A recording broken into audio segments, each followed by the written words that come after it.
કેમ છો મિત્રો? ચાલો આજે હું તમને મા દીકરીની રેસીપીમાં શીખવાડું કારેલાનું શાક. ચલો બતાવી દઉં. ચલો આ કારેલા સમારી દીધા, આ ડુંગળી થોડી નાખવાની, ટામેટું નાખવાનું, આદુ મરચાંની અને લસણની ચટણી બનાવી દીધી. આ બધી રેસીપી આપણે અંદર એડ કરીશું. આ છે મીઠું, આ છે જીરું, રાઈ, હળદર, મરચું અને આ આપણે સ્પેશિયલ મસાલો.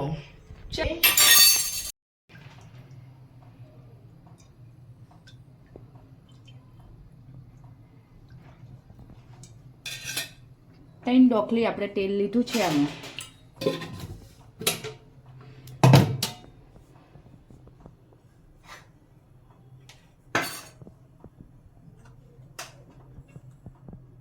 થોડી રાઈ નાખીશું.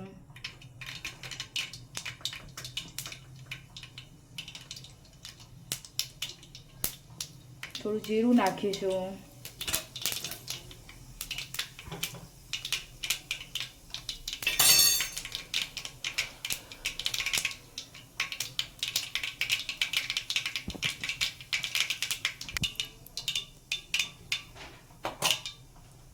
આપણે ડુંગળી એડ કરીશું. ડુંગળી થોડી મોટી જ સમારવાની, આનાથી શું થોડો ટેસ્ટ સારો આવે.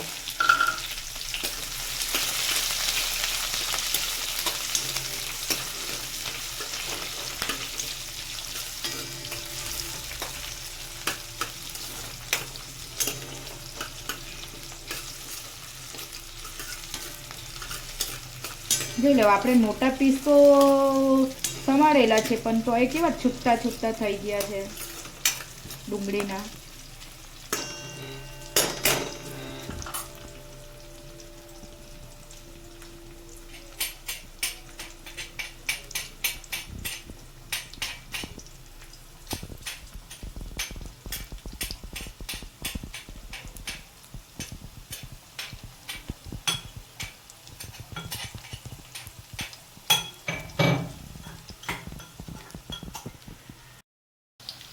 હવે આ લસણ મરચાંની પેસ્ટ.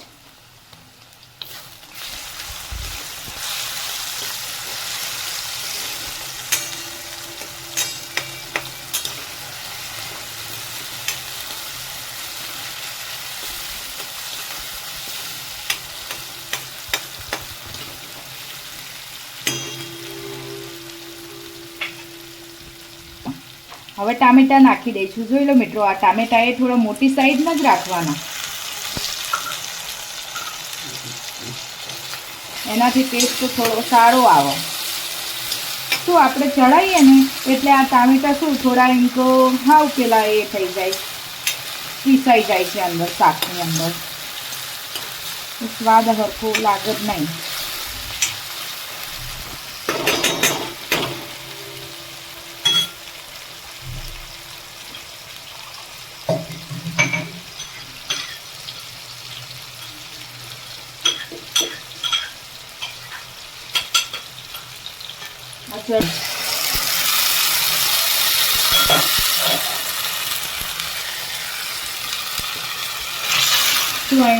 ચડી જાય ને એ માટે.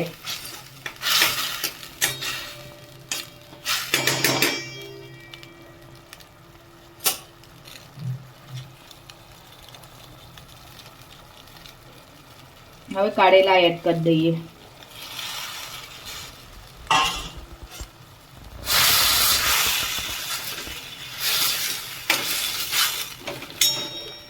જોઈ લો મિત્રો, આ આપણે કારેલાની અંદરથી બીજ કાઢી નાખેલા છે એટલે શું આપણને કડવું શાક ના લાગે. તો આપણે ગોળ ના એડ કરવો હોય ને તો એ ચાલો. પછી જોઈ લો, બધા બીજ કાઢી નાખેલા છે.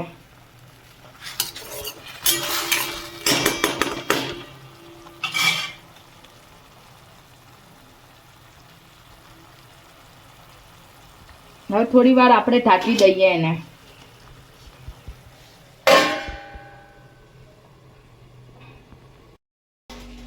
મિત્રો, આ થઈ ગયું આપણું શાક તૈયાર.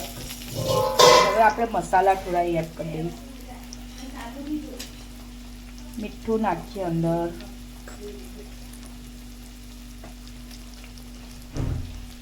મરચું નાખીએ,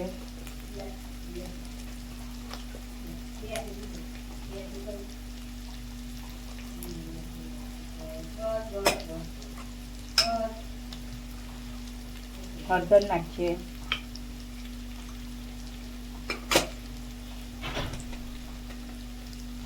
આ ગરમ મસાલો આપણો સ્પેશિયલ બનાવેલો,